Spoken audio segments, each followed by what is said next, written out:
And it's a beautiful thing. I could never be that way, but she could do it very well. But she's also one of the most kind, kindest people and thoughtful people I've ever known. Yeah. That And gives and them and clarity. It seems and like the that. in the cities, when she lives in the cities, she really goes out of her way for the homeless and does special things for them. And she doesn't tell anybody about it. She just, but like, I was getting in her car one time and she said, "Wait, I got to clean off my passenger seat." And I'm like, "Well, what's all this mess?" And she's like, "Well, okay, these bags over here are for the men and these bags over here are for the women because they need different things. And I hand them out to the homeless on my way to work and on my way home from work." Mm. You know, um, not that it was a lot. It didn't matter. She was still putting in the Yeah, effort, that's right. you know? So that's just it. I know the person she is, and her fight is with herself. We're our own worst enemies. We're our only enemy. We are truly our only enemy when we're here on Earth, because there ain't nobody else that we got to fight but ourselves. And I don't know what causes some of us to make life harder than it has to be, but we do. And simplify it, simplify it, simplify it. Get back to the basics. That's all you got to do to make life easier. And I want to teach people emotional awareness, because what we feel and what our emotions are two different things. And if you look it up on the internet, you're going to get two lists, one for feelings and one for emotions, and they're going to overlap each other, and that's not it. Our feelings are literally what we feel with our fingers and toes, what we feel within our body, because our body tells us everything we need to know about anything, whether it's people, places, or things. Our body will tell us because it knows faster than anything else. You just got to learn to be aware and pay attention to your body and learn what the different things your body does is telling you. Whether that's goosebumps, an itch, a sneeze, a high pitch in one ear or the other, depending on which side it's on, means yes, confirmation, or no, not confirmation. Okay. Our body, more than just our gut, our body tells us everything that we ever need to know. The thing is nobody told us that, and nobody told us, hey, learn what your body's telling you. But it's really true. Learn what your body's telling you, because your body will, like the way you speak to somebody. Mm-hmm. Is there a certain person that comes around that your tone just changes, and you can't stop it.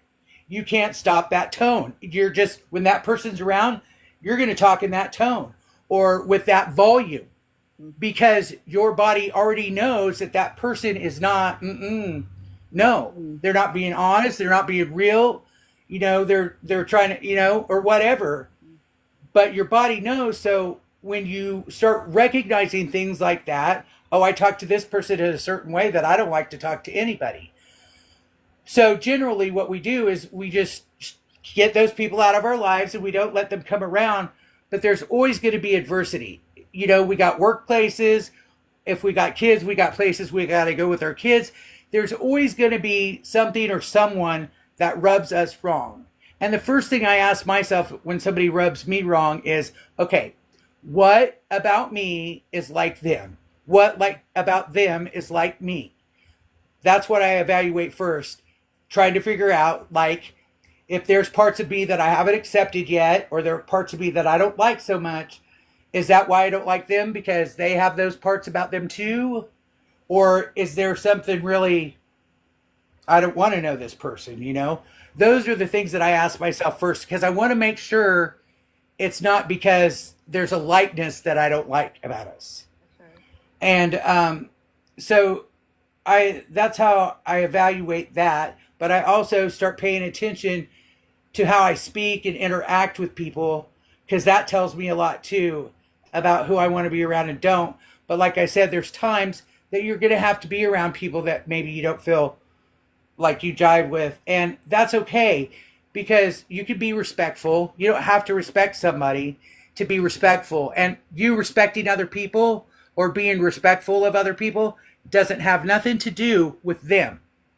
It has to do with you and who you are and the person that you truly are.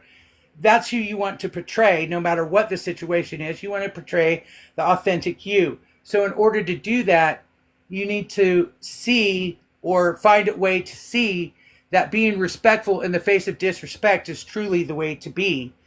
Because being disrespectful, an eye for an eye, just doesn't get anybody anywhere. And that doesn't bring us closer to the world that we truly want here, which is love and peace. You know? So it's treating others the way you want to be treated and staying in the right now. Staying in the right now always. Don't worry about tomorrow. Sure, don't worry about yesterday. Because the past is done. You cannot change it. There's nothing you can do to change the past, no matter how much you worry about it, how much you try to rethink it, no matter how much you wish you would have done something differently. You just take that done something differently there, practice it in your now, so that when a situation comes up again, you're ready for it in the new way instead of how you did it before and you didn't like the way it came out. I love that. How to do the puzzle. I love what you just said, and it's 9:30, so I'm going to timestamp that to look for that because that's going to be a to be continued for sure. Man, that was really good. Said. Thank you. I'm a bit